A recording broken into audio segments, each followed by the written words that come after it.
Good morning, students. In Paradisi Commerce, today we are starting is techniques of inventory control. Let us understand what are these techniques. So the first one that we have is the ABC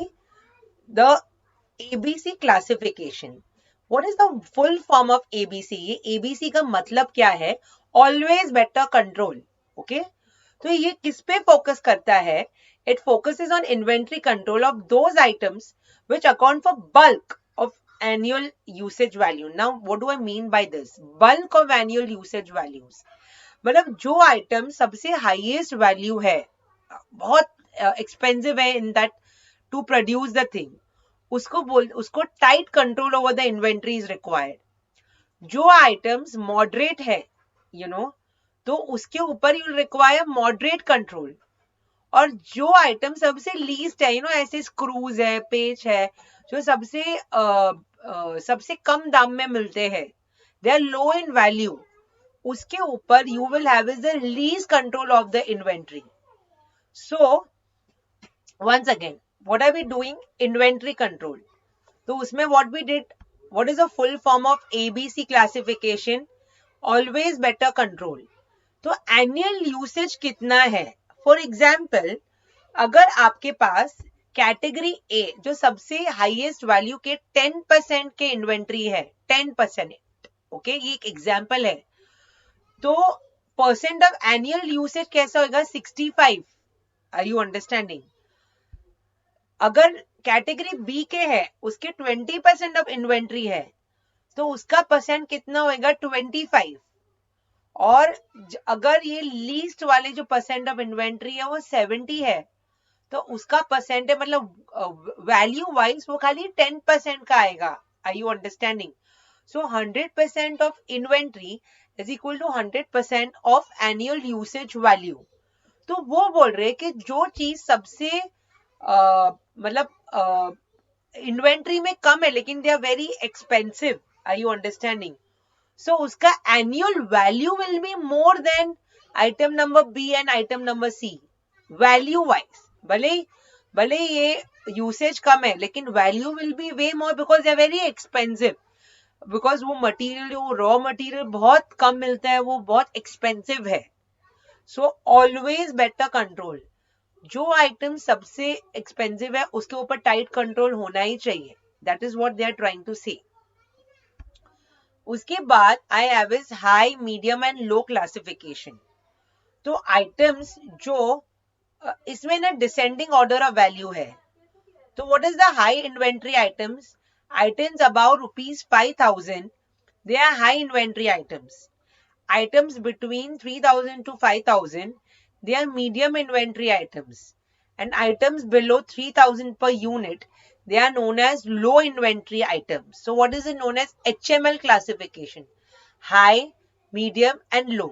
तो एक तरीका ये है inventory control का, मतलब that is ABC classification. और दूसरा है high, medium and low classification. Are you understanding? उसके बाद we move back to the other ones. Vital, essential and desirable classification. इसका short form है VED, VED और VED. तो इसमें क्या है? That the inventory items, they are classified as vital, essential and desirable. तो जो vital है, बहुत इंपॉर्टेंट है, उसका हाई स्टॉक हमेशा रहेगा.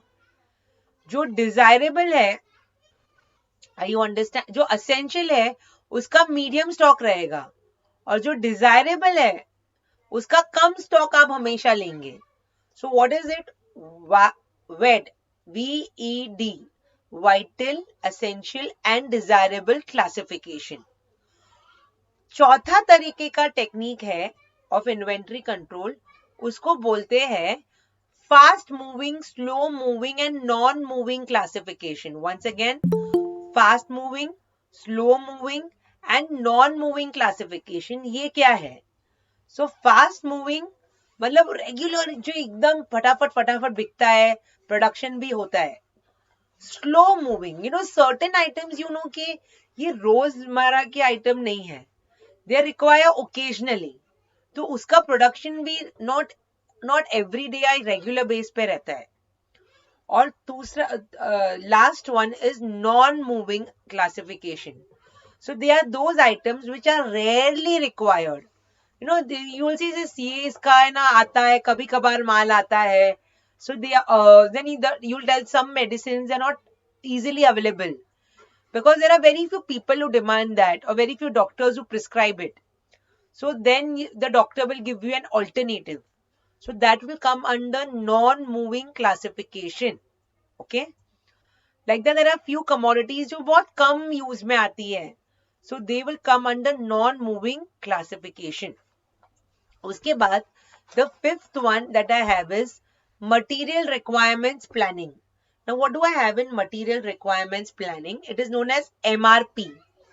So MRP तीन चीजों के लिए, तीन ऑब्जेक्टिव के लिए इंपॉर्टेंट है. पहला तो MRP है क्या? सॉरी, MRP है the requirements of materials, okay, the company wants to find and then places the order with the right supplier. मुझे कितना requirement है वो हिसाब से I will place my thing with the supplier. Are you understanding? So उससे तीन फायदे क्या है MRP के? Ensure materials are available for production, products are available for delivery to the customers. उसके बाद maintaining the lowest possible levels in stock. और उसके बाद है plan manufacturing activities, delivery schedules, purchasing activities. ये सब एमआरपी के फायदे हैं. उसके बाद I have is just in time techniques. When I am talking about just in time, it is also referred to a zero inventory production system, JIPS. क्या बोलते हैं? Zips.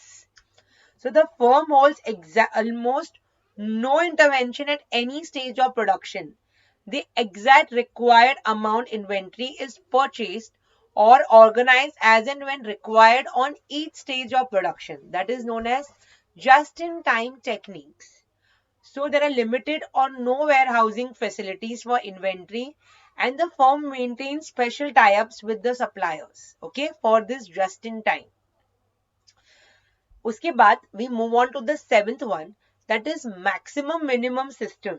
Okay, the manager decides the maximum inventory plus the optimum lot size. मतलब अगर मैं इतना नहीं ले रही हूँ, maximum is 600 units I require and minimum is 400.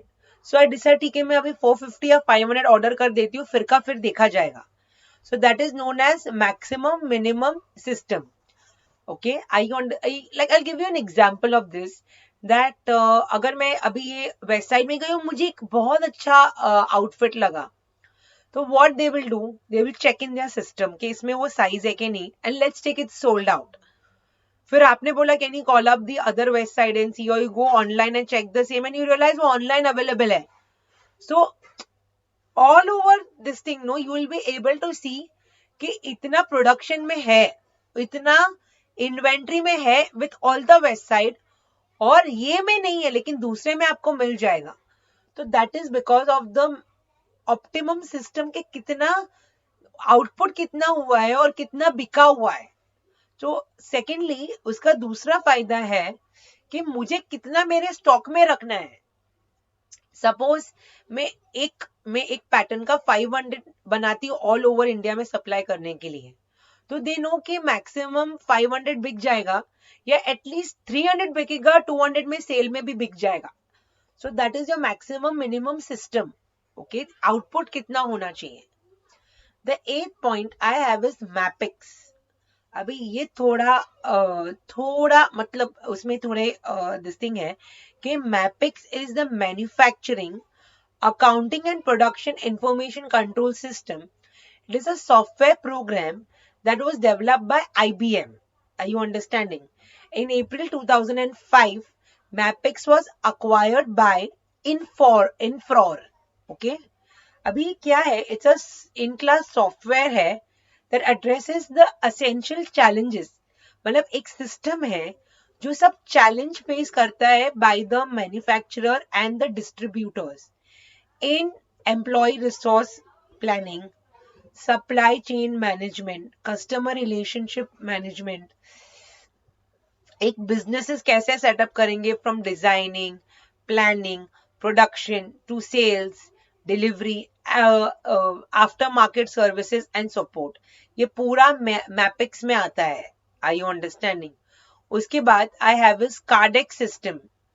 तो एक मिनट, one more thing, that MAPICS का एडवांटेज क्या होता है? इम्प्रूव्स फैक्ट्री थ्रू आउट, मतलब पूरा like the way of working, lower scrap and waste, better equipment uptime, delivery performance में भी अगर मैंने ये प्रोडक्शन तो कर दिया लेकिन वो सब क्या बोलते हैं, how will it go to the nearest retailers, तो वो सब पूरा वो सॉफ्टवेयर से सब कुछ you can map it. Okay, उसके बाद we have is cardiac system. So there cards are like अभी लाइब्रेरी गए तो कैसे कार्ड्स रहते हैं, so they are basically arrange in a tray and kept in cabinets. Entries in this cards में be done manually. Okay, तो stock control card है, कितना कितना स्टॉक आया है, कितना स्टॉक निकला है, कौन सी टाइप के स्टॉक है, कौन से टाइप के कौन से साइज के स्टॉक है. तो stock of items ordered, stock of items issued, balance of stock, वो सब कार्डिक सिस्टम में you can find out. And the last one I have is economic order quantity. When I'm talking about economic order quantity, it is also known as a recorder quantity. और ये क्या करता है? They fix certain fixed quantity of materials is ordered as and when the stock of inventory reaches the reorder point. Are you understanding? So the two most important techniques are ordering cost and holding the cost. Are you understanding? Ordering costs are those costs that are incurred on obtaining additional inventories. They include क्या बोलते, cost incurred on communicating the order, transportation cost, etc. And holding costs, they are the costs that are incurred on holding the inventory in hand. So यहाँ पे they include the opportunity cost of money held up inventories, storage cost, spoilage cost, ये सब आता है. तो इसका economic order quantity को क्या होता है, लोअर ऑर्डरिंग कॉस्ट अगर रहेंगे so they will increase the holding cost because large order at a time है, और low holding cost they will increase, I mean low inventory है जब, मतलब कम है, they will increase the ordering cost because small order धीरे धीरे धीरे आते रहेंगे. So you will have to keep wearing with the think, large orders है, कम ऑर्डर्स है, कैसा है. Thank you, students. I hope this topic has become relatively more simpler. Thank you, students, for listening. The source has been taken by me from Manan and Vipul Prakash. Thank you, students.